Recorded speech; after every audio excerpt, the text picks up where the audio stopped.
पाणी गळतंय. आणि बऱ्याच वेळा काय असतं की जन्मजात डोळ्यातनं एक अशी पाईपलाईन असते प्रत्येक डोळ्यातनं, ती हळूहळू नाकाच्या सायनसमध्ये ओपन वगैरे असते उजव्या आणि डाव्या.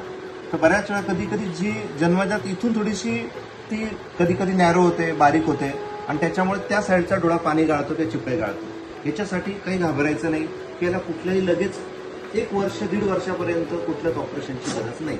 एक सिंपल छोटासा व्यायाम आहे, त्याला क्रिगलर मसाज म्हणतात. फक्त असा एक खालून असा वरपर्यंत जायचा दोघं बोटांनी, म्हणजे 10 वेळा सकाळी, 10 वेळा दुपारी, 10 वेळा संध्याकाळी, 10 वेळा रात्री.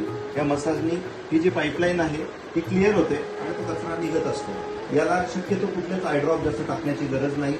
नॉर्मल डिस्टिल वॉटरमध्ये हलका कापूस बुडवायचा आणि ओल्या कापसाने तो पुसून घ्यायचा. स्वच्छता बाळगायची. बोटाने, पदराने, साडीने, चादरीने, कशाने डोळ्याला लावायचं नाही. त्याच्यामुळे इन्फेक्शन होऊ शकतो, त्याच्यामुळे प्रॉब्लेम होऊ शकतो. काहीच नाही. थँक्यू.